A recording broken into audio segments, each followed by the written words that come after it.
health and disability services in Arizona.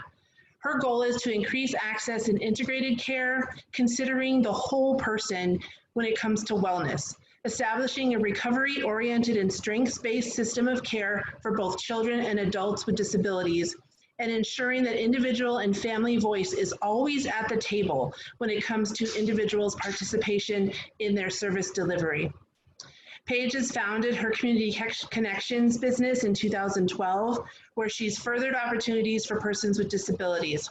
She's paved the way for self and family advocacy efforts through her service through NAMI, where she was once the affiliate president.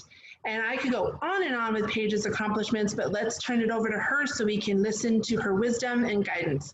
Go for it, Paige. Thank you so much, Letitia, for that nice introduction.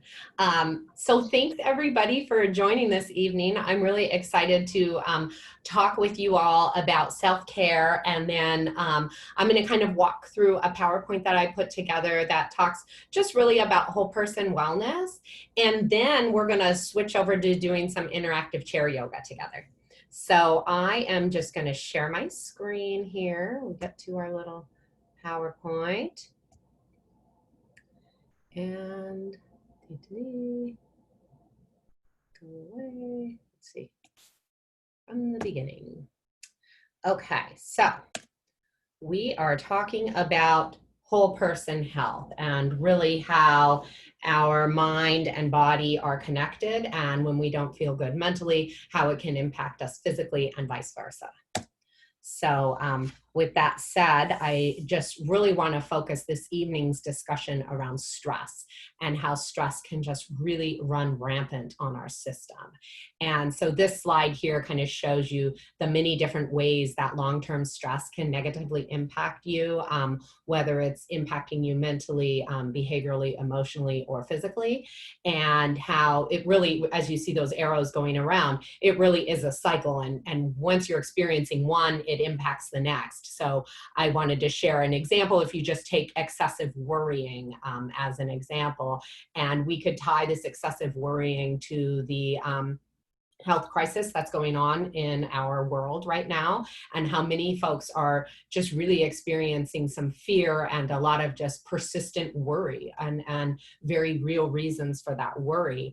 But of course, excessive worrying can then lead to insomnia, and insomnia can lead to irritability and headaches, which irritability could negatively impact your social relationships, which could lead to isolation, which could further lead to more worry, which then as you're continuing with that insomnia and the loss of sleep, you're now opening your body up to more opportunity for disease and to not be able to fight off infections. And so then your immune system is declining. And so you can kind of see that just in that small example of how stress can just really become this vicious cycle.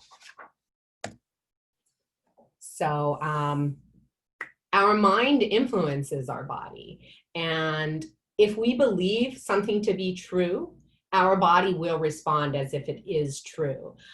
So think of the idea of a lion attacking you. You're out in the wilderness and there's this lion and it's running after you and it's chasing you. Your body goes into complete stress mode, right? You're in fight or flight response. You're producing epinephrine and adrenaline and cortisol, and you're ready to run because you've got to run for your life. Well, if you feel like a lion is attacking you, even though a lion really isn't attacking you, your body is still going to respond the same way. You're still going to be pumping in all those chemicals related to stress into your system. And if you feel like that day after day after day, and you're constantly in this feeling of being in danger, those chemicals are being pumped in day after day after day, and you've got to find a way to get rid of them before it starts to lead to a cycle of disease within your body. So as you're, and going along that same example of thinking that you're in danger, and if you think that day after day after day, the more you think of that, the more likely you are to continue to think that thought. So our thoughts actually change our brain. They change the grooves within our brain. So the more you think a thought, you create a neural pathway in your brain that makes it's scientifically proven for you to think, you're more likely to think that thought. So if every day I wake up and I think, I'm in danger, I'm afraid to leave my house today, then it's a self-fulfilling prophecy, and I'm going to continue to think that more often. So sometimes it feels kind of cheesy to do self-affirmations, but that is the idea behind self-affirmations, is being able to kind of retrain your brain to create new neural pathways to make yourself more likely to think a thought.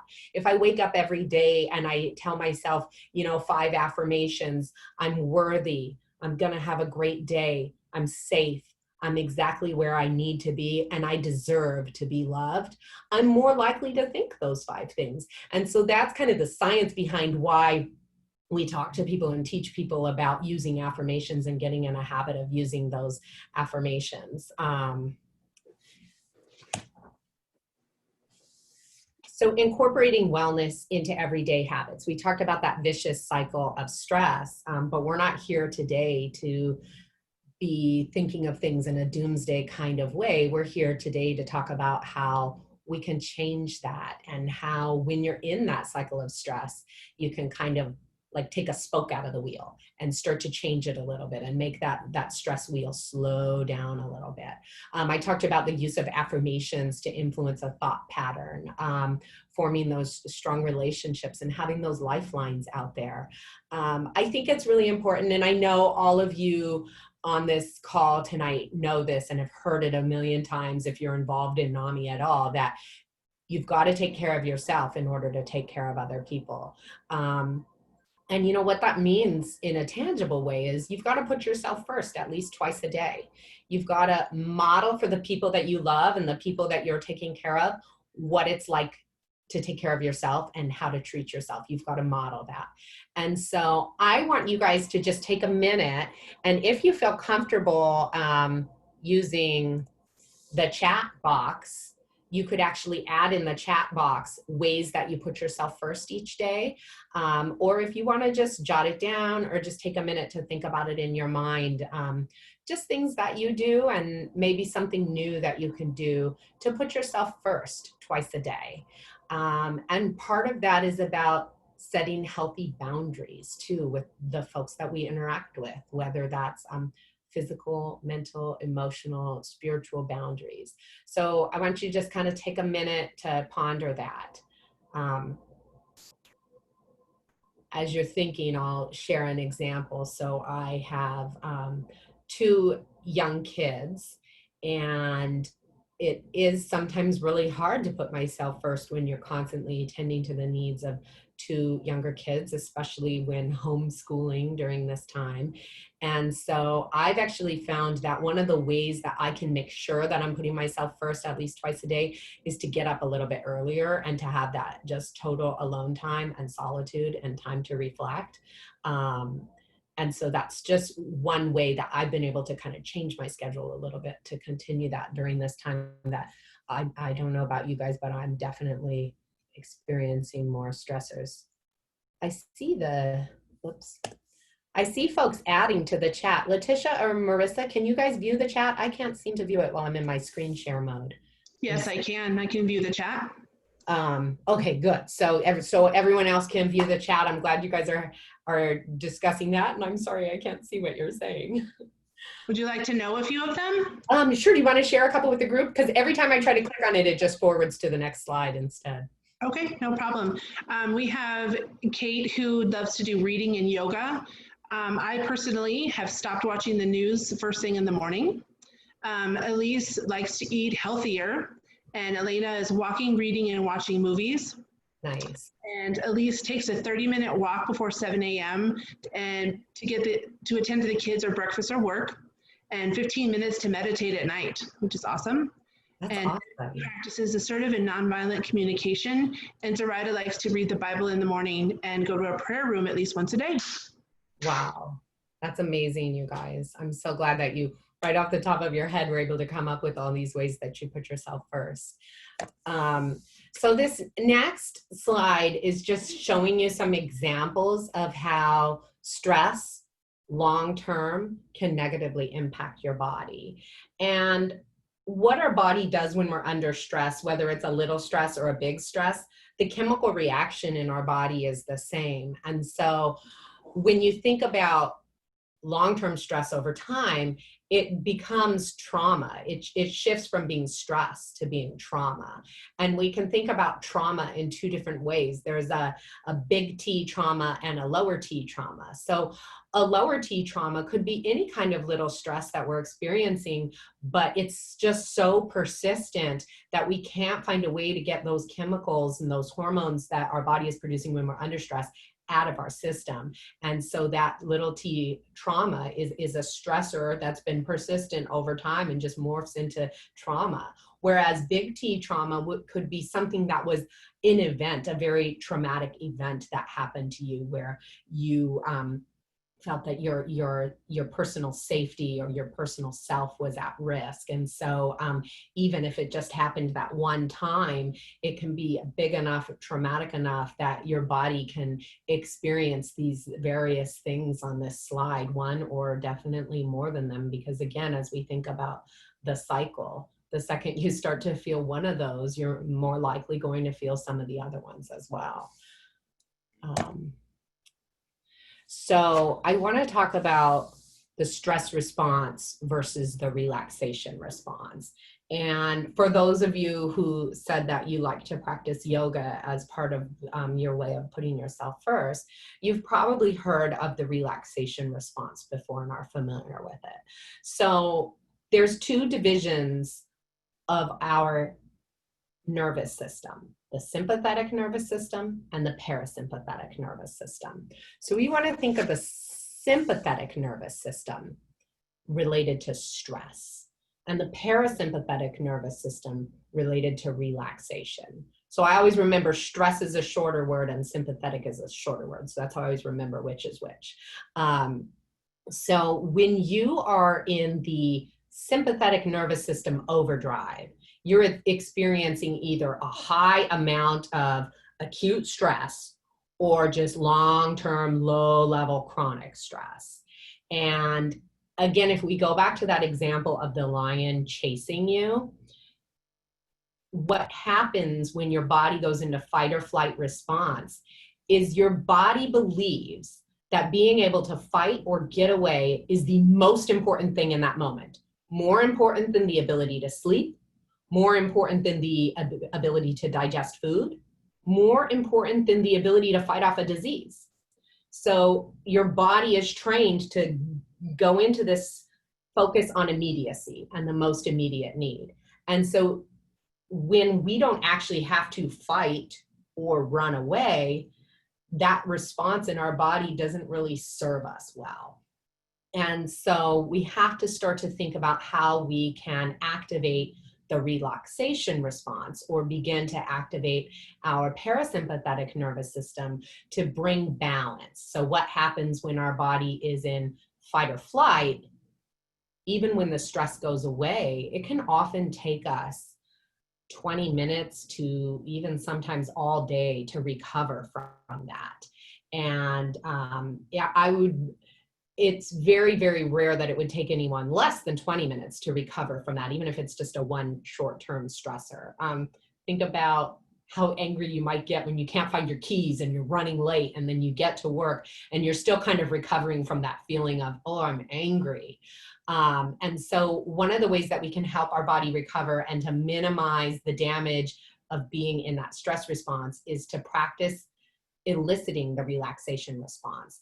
And relaxation response is known as rest and digest. It's teaching and training our body how to rest and how to begin to digest. It's very, very powerful for our immune system. It's helping the body heal. And relaxation response can be elicited through mindfulness and meditation practice. It can be elicited through practicing yoga. And it can most certainly be elicited from many of the examples that you guys shared in the chat box. So quick review. Cortisol, adrenaline, norepinephrine are released during a stressful event.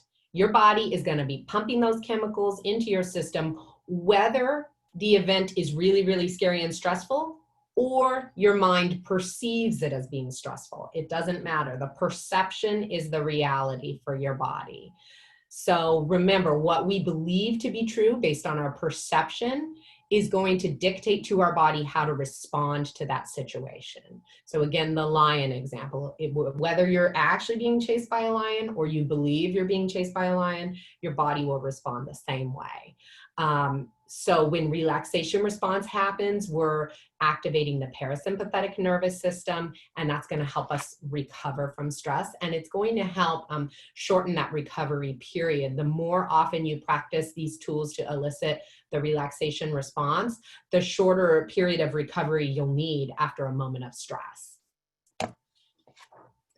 So going along the same lines as as our mind dictating the way our body reacts, I want to talk about the theory of cognitive appraisal. And I think let's see. So the theory of cognitive appraisal is about your brain telling you how to experience something. And so I like to think of an example. I use an example that's personal to me, something that I've been working on, and Letitia will laugh when she hears this. So mother-in-law, this is going to be a mother-in-law example. So my mother-in-law lives across the country, and when she comes to visit, she usually stays at her house, and she stays for a long time. And when it's getting close to her visit, I'm just dreading it, and I'm spending all this energy thinking about how it's going to be so terrible and how she's just going to get on my nerves with everything that she says and all the negative judgment that's going to happen and how it's going to give me anxiety and just how I'm going to respond to and experience the entire situation. And so what do you think happens? Because I've spent so much time telling myself that that's what the experience is going to be, that does in fact become what the experience is. And so the theory of cognitive appraisal tells us that we can appraise a situation differently. And if we do that, then we actually are going to experience it much differently. So if instead of investing all that energy thinking about the negative stuff and rehashing in my mind what happened in the past that I didn't like, I prepared myself by thinking of all the many, many positive qualities of this individual and listed them off and spent time writing them and thinking about them every day, I would most certainly experience the actual visit in a much more positive way. So a fun way to think about the theory of cognitive appraisal is through a concept called Zen mind or beginner mind. And what Zen mind is about doing something as if you're doing it for the first time. So probably everybody on this call this evening has eaten an apple before. You know what an apple tastes like. You know why an apple's good for you and why you should eat it. You know what an apple looks like. You know what your body feels like after you eat an apple. What if you ate an apple and pretended like you were eating that apple for the very first time? It didn't have any labels yet. You didn't even know it was called an apple. You didn't know whether it was perceived to be good for you or bad for you. All you knew is that there was this thing in front of you. You take the time to observe what it looks like and smells like, and you take a bite. Is your experience going to be different because you've let go of all those preconceived notions? Think about it from a family member perspective. Think of a family member that you may interact with on a regular basis. Imagine that the next time you interact with that family member, you interact with them as if you have never met them. You have no preconceived notions about what their motivators are, about what they bring to the table, about what their personality is like. If you come to the table with that perspective and you let go of those labels, I guarantee you, you will have a different interaction with that family member. So I would challenge you to think about if there's a person in your life, whether a family member, boss, coworker, that you maybe tend to have some friction with when you interact with them, to try this practice of Zen mind and see if you can make it work for you to start to kind of shift the way your interactions with them are.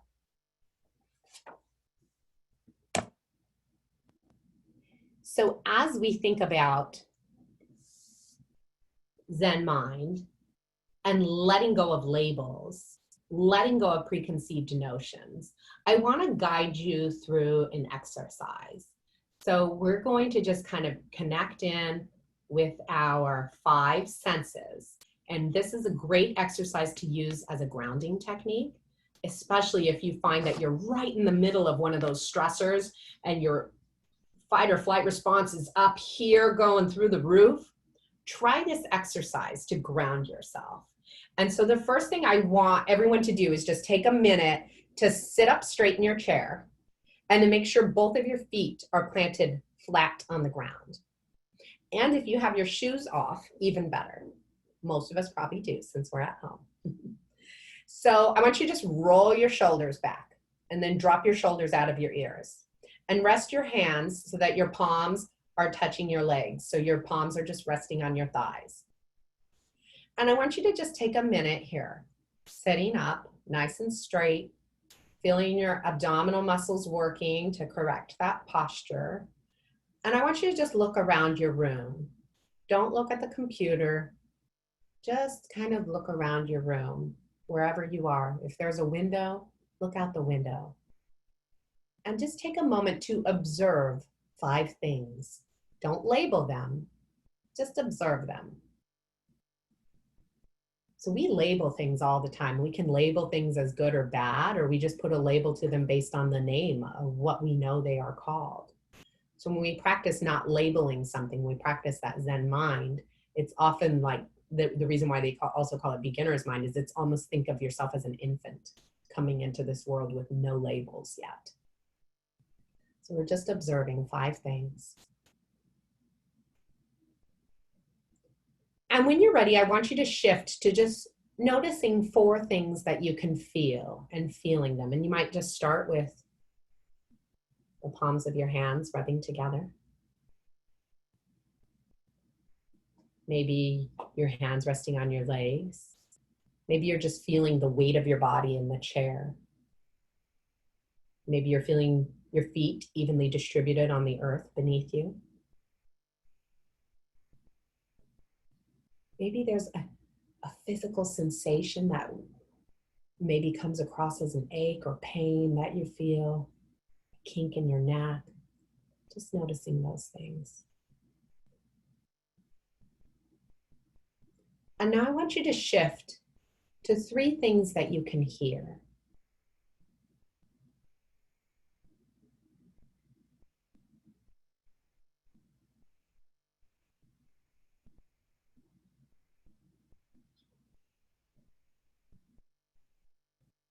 Are there sounds in your room? Are there sounds outside you can hear?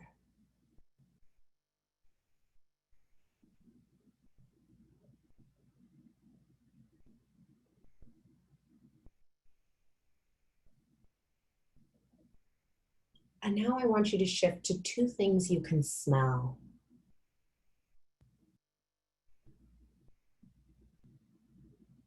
Just becoming aware of that sense of smell.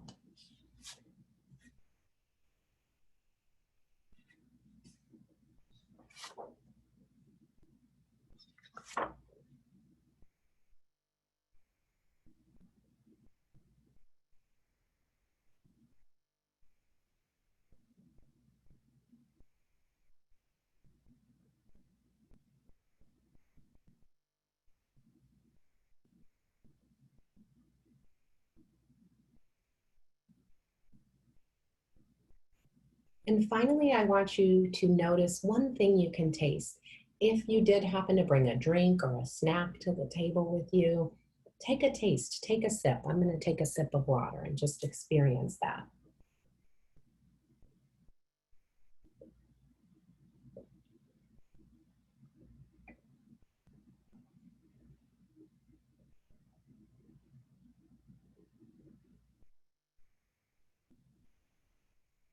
So you see how short that was. That didn't take long at all. It took 3.5 minutes. That technique grounds us. It takes us out of whatever it was we were experiencing in that fight or flight response. And if we can practice that and practice it frequently enough that it becomes second nature, we don't even need that 20-minute recovery time after a stressor. We can just snap right back through it and begin to elicit that relaxation response on our own. So I want to shift now to an exercise in mindfulness. And for this, if you want to stay in your chair, sitting up nice and straight, you can. If you want to lounge back and just let your body go limp, you can do that. If you want to get down off your chair and lay on the ground, you can do that. Wherever you're at, I just want you to take a minute to get as comfortable as you possibly can. And from here, I want you to close your eyes.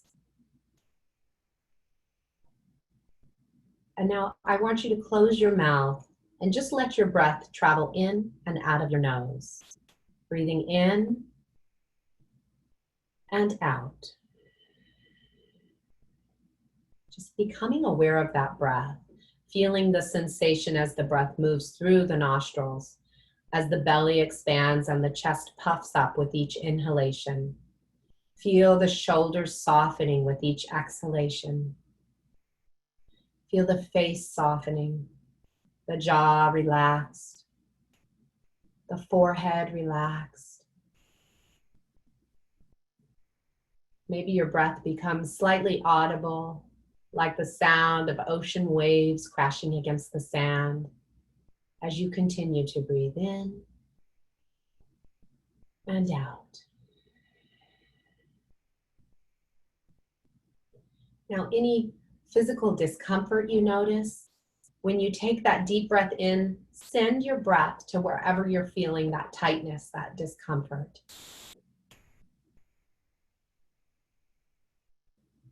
And as you breathe out, feel yourself just kind of moving into newfound space in your body.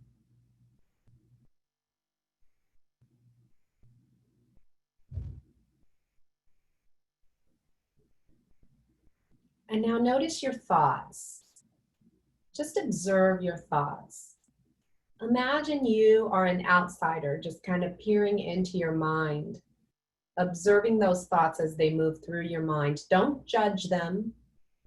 Don't cling to them. Don't push away from them. Just let them come and go.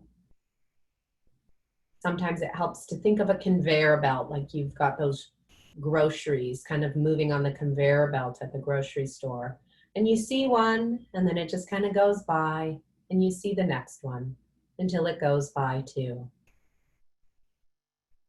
And you just allow yourself to observe your thoughts without any judgment and without any expectation. Just acknowledging that they're there and then sending them on their way. As those thoughts start to slow down a little bit, maybe it's now clouds that you're seeing that are just kind of slowly drifting across the sky, coming into view, and then moving on.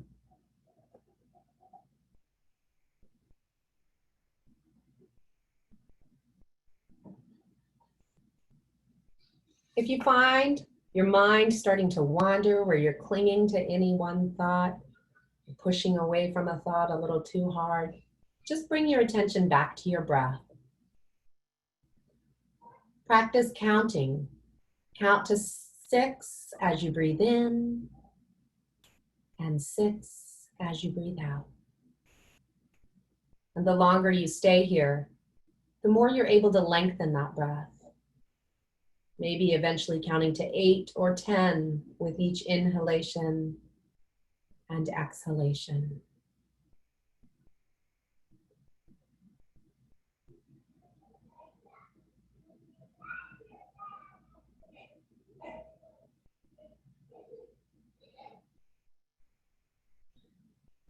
And now using mantra to help continue to calm the mind and slowing down the thought process, I want you to just silently say to yourself as you breathe in, breathing in, I relax my body. And as you exhale, breathing out, I smile. Breathing in, I relax my body. Breathing out, I smile. Breathing in, I relax my body. Breathing out, I smile.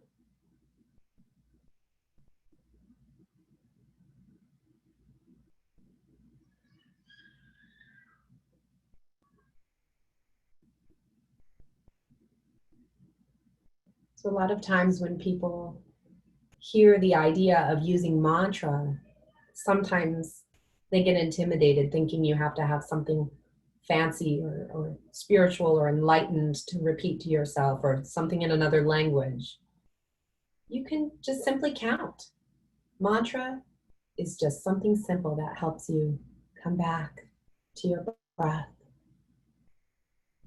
and slow down.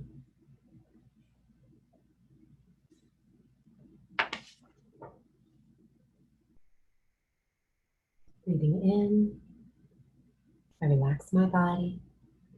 Breathing out, I smile. And now I want you to feel your body getting heavy. Your arms are limp. Your shoulders are melting down further away from your ears. Your legs and sit bones and hips are heavy on your seat. Your feet heavy on the earth. Everything limp and heavy, as if you couldn't bear to lift one finger. You're melting into the earth.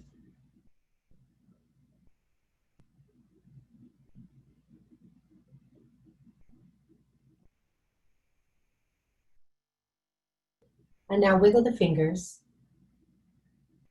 Squeeze the hands into fists and release. Tap the heels on the ground.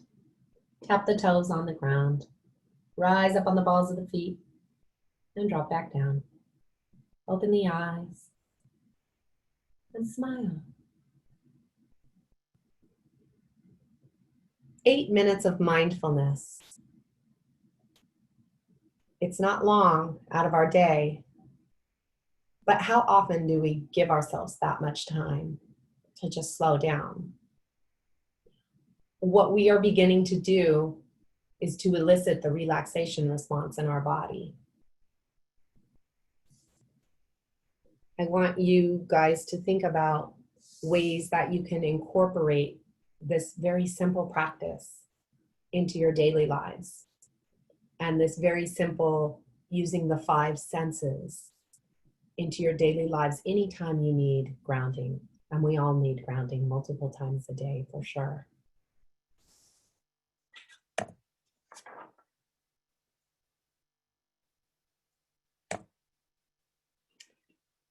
So I know we talked about other relaxation techniques, and you all talked about ways that you put yourself first every day, hopefully twice a day.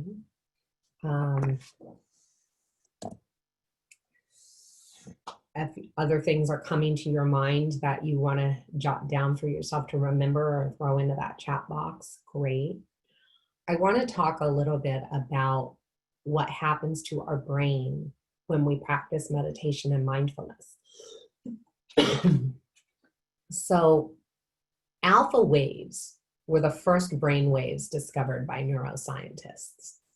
And when we practice meditation and mindfulness, which again can be as simple as the 2 exercises that we just did together, we train our brain to produce more alpha waves. And alpha waves have been scientifically attributed to increased creativity and reduction in the stress response.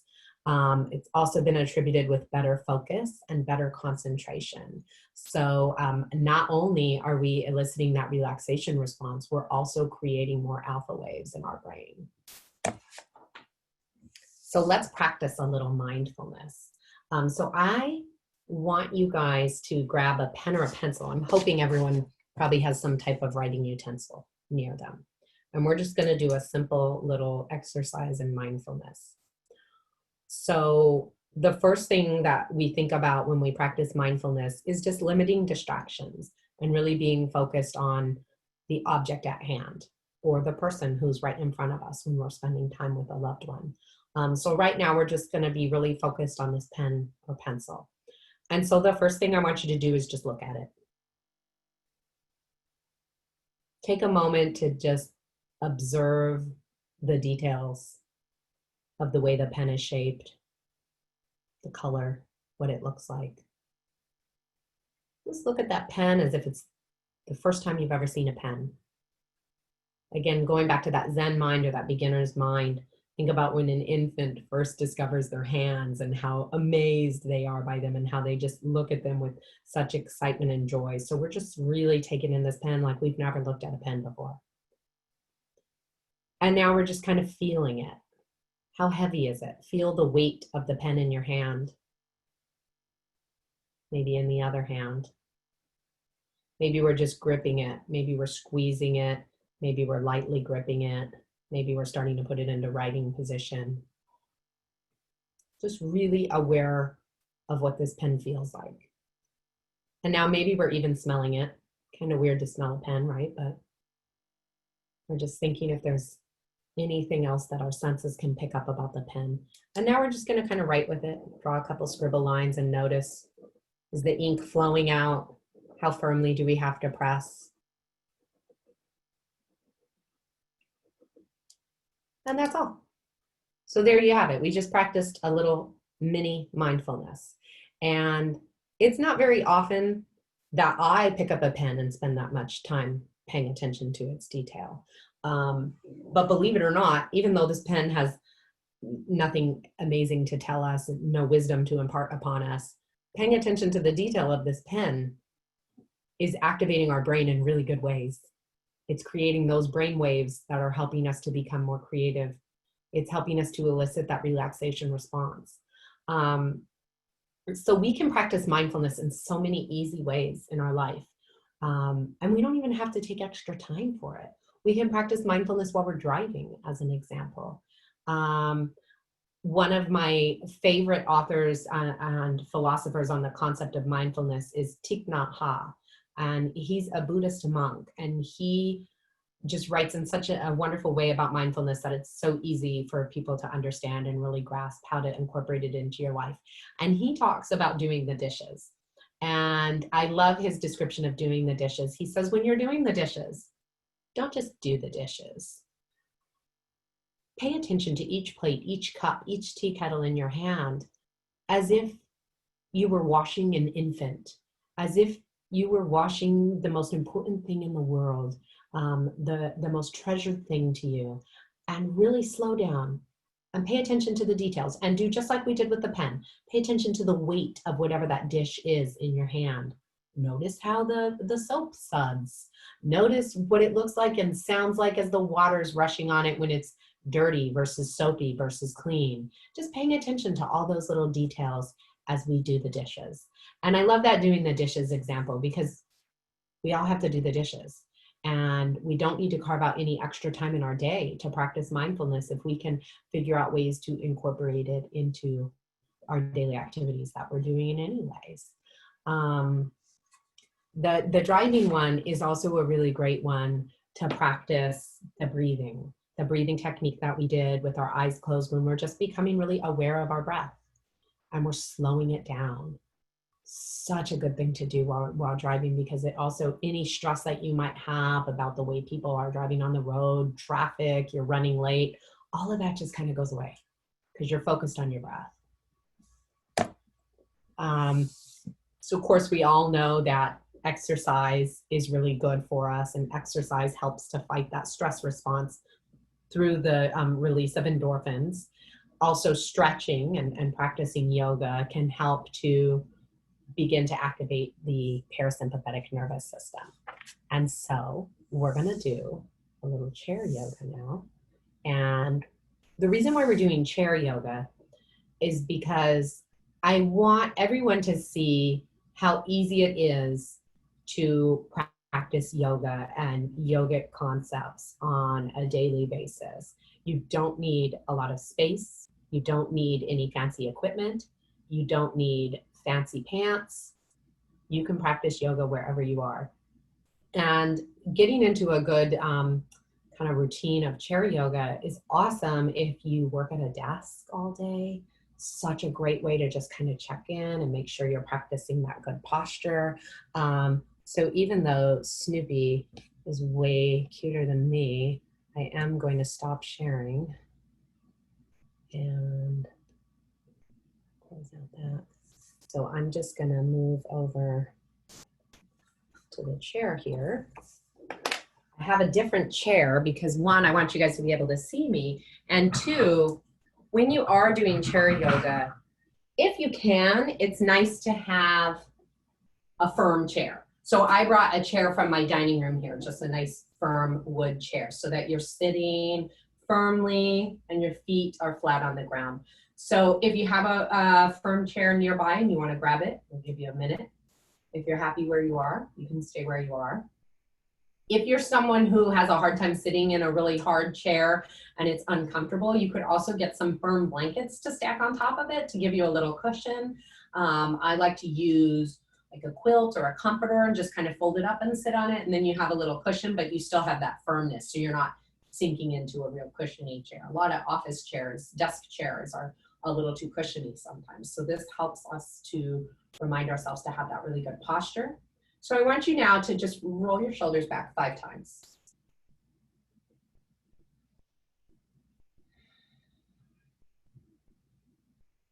And now take your shoulders and squeeze them up into your ears. Squeeze, squeeze, squeeze, squeeze, squeeze, and drop them down. Do that again. Squeeze and drop them down. And now take your chin to your chest. Feel your neck stretching. And then slowly drag the chin over to your right shoulder and hold for a minute. And then drag it over to the left shoulder and hold. So the whole time the chin is not lifting up off the chest. And come back to center. And just kind of roll it here, rolling while the chin is still on the chest. And back to center, lift the chin up. Now close the eyes again and just bring your awareness back to that breath. But this time, take your left hand over your belly and your right hand over your heart. With eyes closed, as you breathe in, feel the belly and heart expanding into those hands. And as you breathe out, feel the abdomen contracting and the chest falling. And as the chest falls, notice the shoulders falling. So our mouth is closed, our jaw is relaxed, and we're breathing in and out through our nose. And what we're beginning to do is a form of yogic breathing called Ujjayi breath. And Ujjayi breath is through the nose, and we're working to even out our inhalation and our exhalation. So 6 to 8 counts as you inhale, and the same number of counts as you exhale. Breathing in, the belly expands, the chest puffs up. Breathing out, everything releases.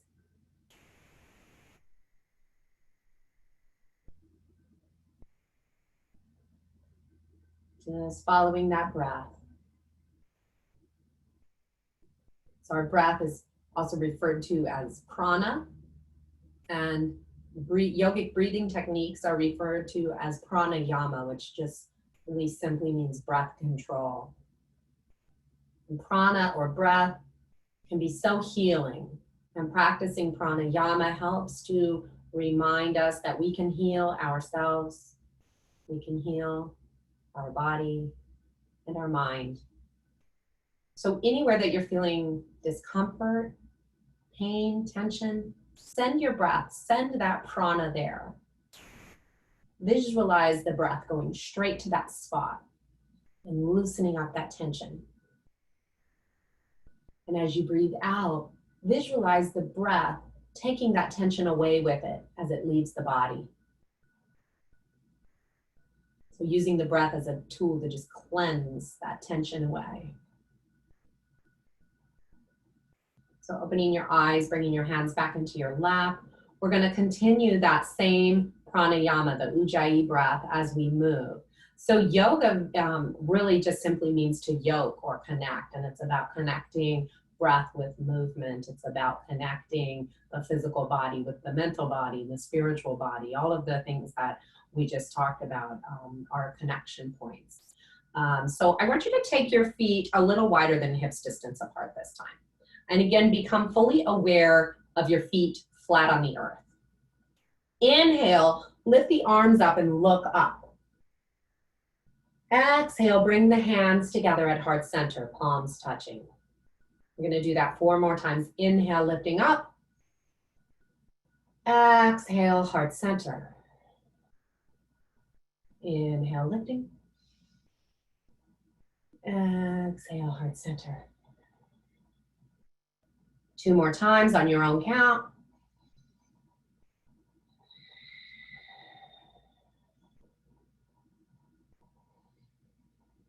Really breathe into that belly with each inhalation. So this time we're going to add a little bit more movement to it if you feel comfortable. Make sure you're far enough away from your table or your desk because we're going to fold forward. I don't want you to accidentally hit your forehead on the desk. So inhale, lift up. And then exhale, this time we're going to slowly kind of reach like we're reaching for someone out in front of us, and then drop all the way down and hang. Inhale, come back up with a flat back. And exhale, bring the hands to heart center. So when we move with our spine nice and straight, we're working our core. So again, we inhale, lift up. Keep the spine straight. Exhale, slow motion, reach forward, and then drop all the way down. Inhale, come back up with a flat back. And exhale, heart center. So we're going to do that 2 more times. You can do it on your own count. Do it at your own speed. Just remember, slow motion, reach forward with that flat back. Feel your tummy working. And then let the spine relax down here.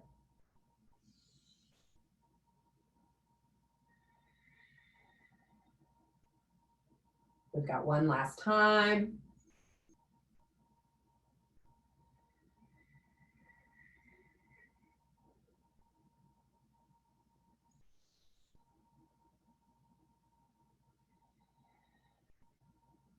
Beautiful. And now we're going to bring our feet back together. They don't have, the toes aren't touching or anything, but our feet are a little bit closer than hips distance apart. So now we're going to take a twist. And you can do this twist in any kind of chair you want.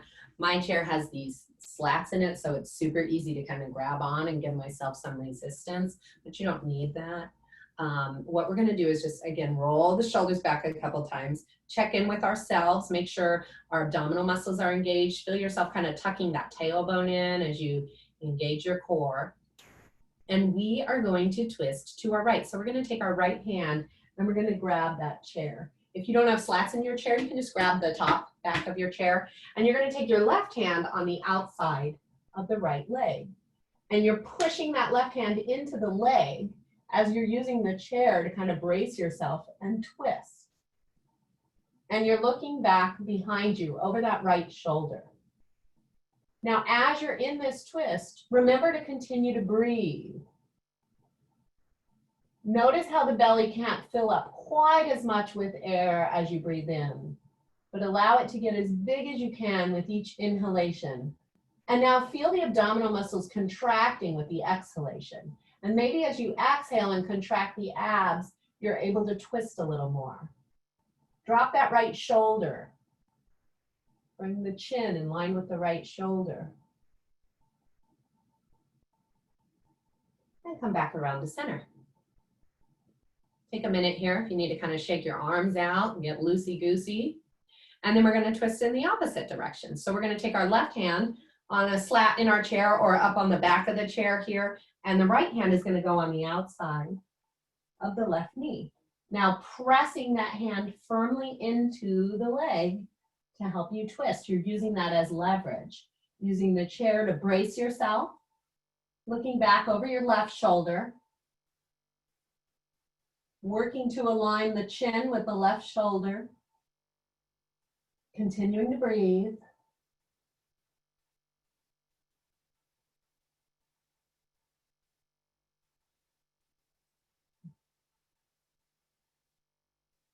Listen to your breath. Make sure it's audible as you breathe in and out. Your mouth is closed, your jaw is relaxed. And come back around. If you want to shake it out a little bit again, you can. And just sit here for a moment and notice any shifts, any physical shifts, any energetic shifts in the body. Come back to your breath. So I want us to do a little hip stretch now. So we'll start with our left leg this time. So we're going to cross our left ankle over our right knee. So like we're crossing our legs, and then we're going to take that left hand and just push the knee away from the body a little bit if you can, if that feels okay to you. So once you're here, if you feel a good stretch and you're like, whoa, that's a lot, just stay right here. If you don't feel much of a stretch, start to come forward. And come forward with a flat back. So the best way to think about that is you're leading with your heart as you come forward, as opposed to this where we're rounding down. We don't want to round down. We want our shoulders back, lead with the heart, come forward. If you're here and it's feeling good, you want a little more, you can take that elbow and press it into the knee and just kind of get comfortable here and be like, well, I'm going to stay here for a while. So the thing that is so important about stretching our hips is that our hips are made up of tons of really dense connective tissue. So it takes longer to get through all of that to really enjoy the stretch. And guess what? When our body is in fight or flight response, when we're activating that sympathetic nervous system, do you know where all that adrenaline and cortisol is going? It's going to our hips. It's preparing for us to run away. And so it gets stored there. So there's actually, over the past 15 years, there's been a ton of incredible research around exercises to release trauma and release stress. And a lot of it goes back to being able to release any chemicals that have been stored in those layers of connective tissue in our hips. So the longer you can spend just hanging out in a hip stretch, the better. So let's come up and try the other hip. So now we have our right leg crossed over. Usually one hip is much tighter than the other. You can see my knee doesn't really want to go down. My right hip is much tighter. So we're going to flex your foot and then take that right hand and just kind of push the knee away from you if you can. If you're feeling a really good stretch, again, just stay right here. Don't do anything else. If you want a little more, leading with the heart, start to come forward. If you're loving that and you want more, push your elbow into it. And just breathe. Always breathing. As you breathe in this time, send your breath to where you're feeling that tightness. Visualize the breath going straight to that right hip, creating space so that as you breathe out, you're able to kind of move into that space. So as the breath comes in, it creates space, and as you breathe out, you move into that newfound space.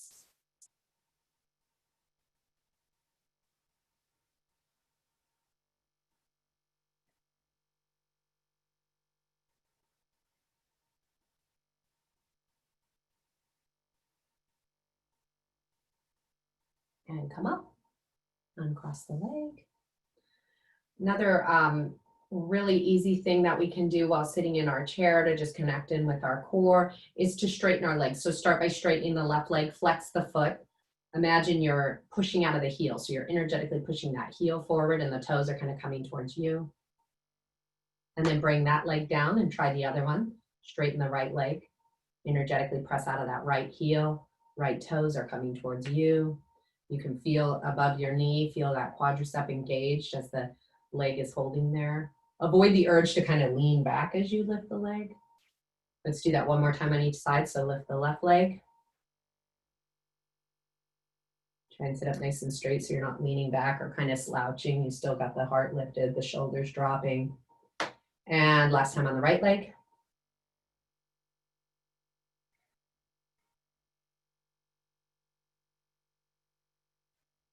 And bring that down.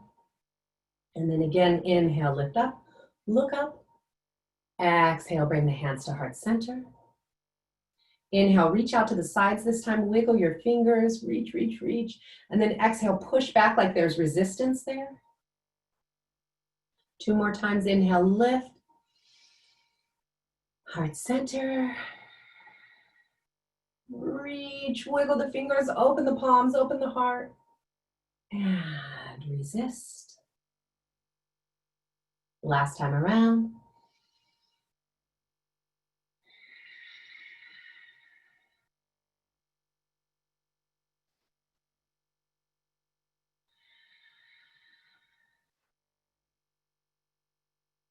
And relax. Bring your hands to your lap. So the breathing that we've been doing this whole time again is Ujjayi breath, where it's slow in, slow out. So I want to teach you just very briefly a few other pranayama breathing techniques that can be really useful for you. Again, as we talked about kind of that breath awareness while you're driving or while you're doing just basic activities throughout your day. And so the first one is going to be about lengthening our breath. So again, just sitting up nice and straight with the palms in our lap, I want you to take a deep breath in through the nose and then hold that breath inside. Visualize that breath just kind of spiraling around inside you. And then exhale, slowly release. Take a second before you breathe in after you've pushed all the breath out, and then breathe in again. Hold the breath inside and release. Wait a moment, breathe in.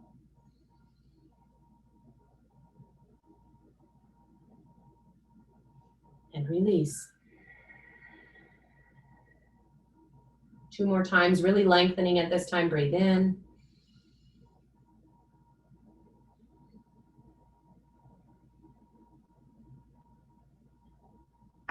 And release. Surprise! Okay, come on in. We have a visitor. So we're gonna do that one last time. Breathe in. And release. So you can come back to normal breath. I asked our sponsors to come in and join us at the end here to share with you. You wanna come to Mom? A little bit about what they like about yoga. Well, I like about yoga that it's calming, but I don't like going to bed, but that's okay. But yoga makes me fall asleep, and I do like yoga, but I don't like going to nap time and bedtime because I really want to stay up with Mommy and my friends. And it's a good tool though to help you fall asleep, huh? Yeah, it'll help me grow up. Mm-hmm. And what about you, Mom? I like yoga because I can be more flexible the more I do it, and also because it also makes me feel calm, and I like being calm. I think if we have like big emotions, Me we can too. do yoga Me too. because that's a way to calm you. Yeah, me too. I Find your like doing. calm spot. Yeah, me too. I like doing ohms when I get sad. Om Namah Shivaya Kurave Satchidanandan Murtaye Nishprabhachaya Shantaya Nirambaya Tejaste. Beautiful, you guys. Thank you very much. Okay, you have a good night. Say bye to everyone. Bye. Okay, so I'm just gonna get a little closer so I can see everyone again. If you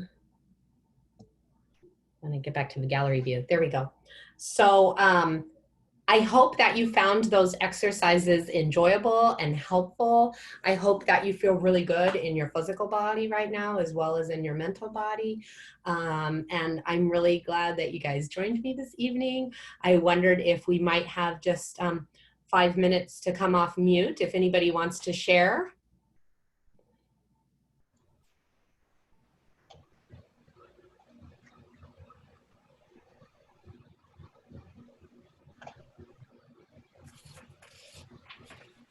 All right, I think everybody has the ability to now unmute themselves.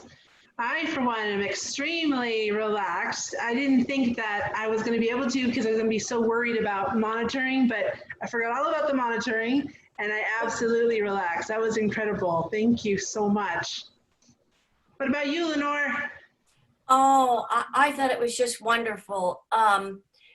You know, I learned some things that I didn't know, which is why I tuned in. I found it very relaxing too, but I especially liked the theory of cognitive appraisal. And the other thing that I found interesting is I had never seen the connection of fight and flight with, salt and water retention, which as you age and, you know, those are happening with your heart changing anyway. I found that just something very new to me. So yeah, it was great, Paige. Thank you. And the girls at the end, I think that was the real highlight for sure. I may have to watch this recording every once in a while. Just watch them and I'll feel all relaxed and good. Finley's been working on that Shiva mantra, so she was really excited to share it. Paige, we had one private question. If you could type in the chat the name of the book you referenced.